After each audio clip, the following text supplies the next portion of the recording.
おだすこんちこんばんポテトです。今日もデータ分析やっていきたいと思います。よろしくお願いいたします。今日ですね、フェノミナルクリアって知ってる？やっていきたいなと思います。いや、急になんやねんって話かもしれませんが、今ね、フェノミナルパスっていうのはね、スキルでもちろん来てますし、フェノミナルフィニッシュっていうのも来てますけども、フェノミナルクリア、これについて今日やっていきたいなと思うんですけども、というのもですね、僕こうオンラインとかでねこう試合しててふと思ったことがありまして、なんかやたらとネドベドとセードルフのクリアめっちゃ飛ぶなって思ったんですよ。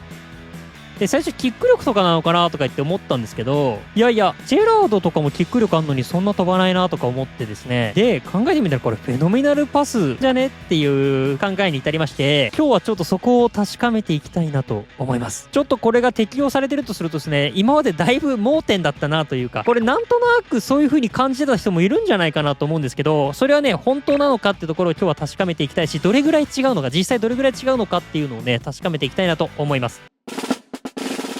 でまずはですね、まずクリアってどんな風なものがいいクリアと言えんのかなみたいなところを定義しておきたいなと思うんですけども、クリアって実際ですね、やっぱ蹴って、はいこんな感じ、こ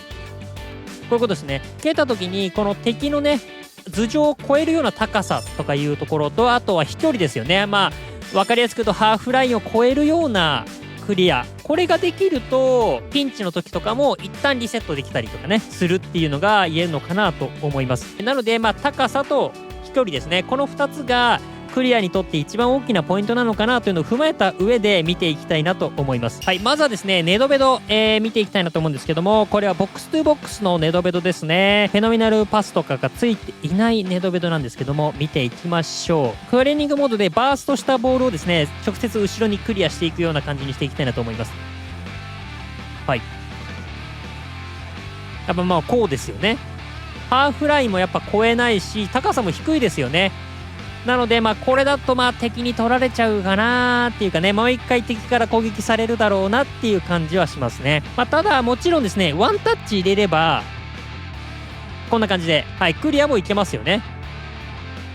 ワンタッチでこれね、やっぱクリアはいけるんですよ。ワンタッチ入れてさえすればですねクリアはいけるということが分かるんですけど、ダイレクトとか真後ろ状態だとなかなか難しいなということが分かったかなと思います。じゃあ次です。こっからですねユベントスの2列目のネドベドですね、フェノミナルパス持ちですね、見ていきましょう。ほらちゃんとハーフライン超えていくよ。逆足とかでもちゃんとね、ランダム性は若干あるにしろちゃんとハーフラインを超えたボールっていうのを蹴れてますよね。フェノミナルパスこれ効果あると言えると思うんですよね。でちょっと確かめておきたいなと思ったんで、ネドベドだからじゃないかというところもあるんで、いろいろ確かめていきたいなと思います。フェノミナルパス持ち結構いますよね。現状今結構いるかなと思うんですけど、この辺も何人かちょっと比べていきたいなと思うんですけど、まずイニエスタ、はい、やっぱりハーフライン超えるぐらいのボールは蹴れてますよね。高さも十分あるかなって感じで、あとはセドルフ、はい、もう間違いなく、はい、あとペドリですね。もう忘れてるかもしれませんがペドリも持ってますよフェノミナルパス、はい、ちゃんとクリアできてる。あと今復刻できてるクライフですね。はいというところで、やっぱりクリアもちゃんと蹴れてるということが分かりました。こう比べると結構違うねこれ結構違うなと、もうこれ目で見える、もう明らかに一目瞭然で分かったんで、今日は結論です。フェノミナルパスはクリアにも効果があるとします。はいというところでいろいろ見ていただきました。もう明らかにフェノミナルパスはクリアにも効果がありましたね。いやなんかさ、フェノミナルパスの説明って確か無理な体勢でもパスができるみたいな説明だったと思うんですけど、いやクリアがパスっていう認定だと思わんじゃん。なんか盲点でしたねだから無理な体勢でもボール蹴れるってことなんですね。シュート以外のキックは適用されるっていう、そんな感覚なのかなとは思いましたね。というところですかね。いや、それこそね、ディフェンスラインでやっぱフェノミナルパス欲しいなとか思いましたね。で、最後にね、ちょっと今後の話みたいなことをしていきたいんですけど、今回フェノミナルパスっていうのが、クリアにも適用されますよ。ここが分かったのは一つ大きな収穫だと思うんですけど、今現状、フェノミナルパスを持っている選手って、やっぱり前線、前目の選手がやっぱ多いわけですよね。もちろん前目でもね、攻撃の時にも必要だけど、ディフェンスの時にも必要なんじゃないかな、そんなスキルなんじゃないかなと思っているわけですよ。で、今現状 DMF 登録できてんのがセードルフぐらいかな。で、あとセンターバックの適性ついてんのは多分 J リーグの山形、モンテディオ山形の高江選手だったかなぐらいが多分薄適性ついてるぐらいだと思うんですよね、センターバック。なので現状ですね、センターバックとか最終ラインでですね、フェノミナルパスを使える人っていうのはいないわけですよ。セードルフに無理やりね、ポジション適性つけてっていうのはできるんですけど、ちょっとセードルフセンターバックはね、なかなか現実的じゃないなっていうところもあるんで、そう考えると今後期待する部分なんですけど、ビエラとかロドリーですね、この2人とかにフェノミナルパス持ちで出てきてくれたら結構熱いんじゃないかなと思ってます。願わくばセンターバックもね、適正ついててほしいんですけど、もしくはラインダウンでね、実質センターバックみたいな状態にして使うとか、これはね、割とありなんじゃないかなっていう風に思ってますね。で、やっぱりこう試合やっててもね、オンラインやってもやっぱちゃんとクリアをするっていうのは結構大事だと思ってるんですよね。相手のラインを押し下げるっていうのもそうだし、こっちのねディフェンスのポジショニングとかをちゃんと修正するっていう意味でも一旦クリアするって結構大事だと思うんで、ここはね今後かなり期待したいな。フォートレスなんかよりは、なんかって言っちゃあれだけどフェノミナルパスつけてほしいなと思ったりします。っていうのもフォートレスついてる選手って基本的に能力高いじゃないですか、ディフェンス能力が。なのでそこで上がってもっていう話になっちゃうんで、それこそね、バルベルデとかああいうタイプにはフォートレスついてもいいと思うんですよね。ディフェンス寄りの選手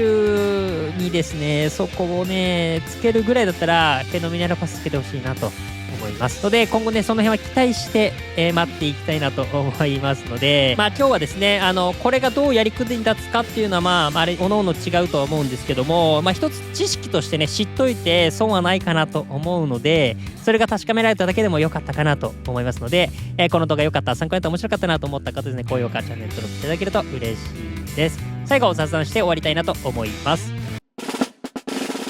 はい、ということでここから雑になっていくんですけども、ちょっと盲点でしたね。クリアがまさか適用されるとはっていう感じでしたけども、いつか動画で言ったかもしれないですけど、そのフォートレスとか出すんだったらフェノミナルクリアとかスキル作ればいいのにみたいなこと言った気がするんですけど、まさかフェノミナルパス自体にその効果があったとはね思いもよらずって感じだったんですけどね。よりですね、このフェノミナルパスのスキルってかなりやっぱ優秀だと思うんですよね。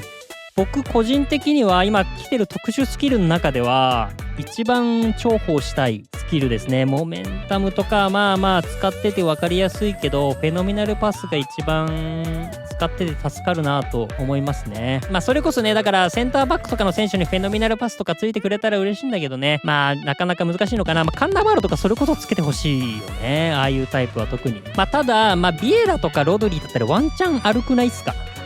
フェノミナルパスちょっとあると思うんだよな。フォートレスつけるぐらいだったらフェノミナルつけてほしいなとは思いますね。はい、というところでね、またちょっとこの辺なんかいろいろ深いね、まだまだ知らない部分も多いなと改めて思いましたね。またちょっといろいろこの辺もそんなんじゃねとかあったらぜひコメントで教えていただければなと思います。ということでまた次回の動画でお会いしましょう。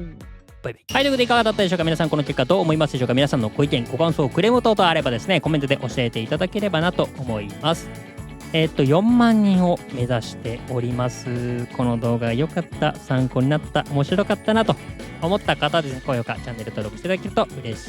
いです。はい、今日ね、フェノミナルパス、フェノミナルクリアというところにやっていきました。まさかそこに効果があるとはって感じでしたが、一つね、